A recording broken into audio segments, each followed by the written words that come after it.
બનાસકાંઠામાંથી કે જ્યાં એક રાષ્ટ્ર એક ચૂંટણી અંગે બનાસકાંઠા સાંસદના પ્રહાર સામે આવ્યા। ગિરીબેન ઠાકોરે આ પ્રકારની ચૂંટણીને લોકશાહીની હત્યા સમાન ગણાવી। એક સાથે તમામ ચૂંટણીઓ યોજવાની સરકારની તાકાત નથી। આગામી ચૂંટણીમાં ભાજપ હારતું દેખાય છે એટલે પ્રયાસ કરી રહી છે। લોકસભામાં વિપક્ષ આ ઠરાવનો વિરોધ કરશે તેવું ગેનીબેને જણાવ્યું।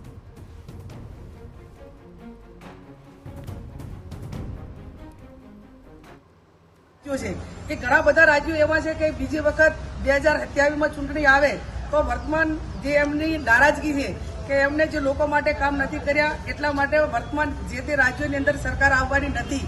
એટલે આ ભારતીય જનતા પાર્ટી એમના રાજ્યોને 2 વર્ષની મુદત વધે એટલા માટે કરીને આ બિલ લાવવામાં અથવા તો કેબિનેટમાં ઠરાવ કરીને આ દેશના લોકો ઉપર આ રીતનો એક લોકશાહીનું હનન કરવા માટેના જે પ્રયત્નો છે એને અમે વખોડી કાઢીએ છીએ।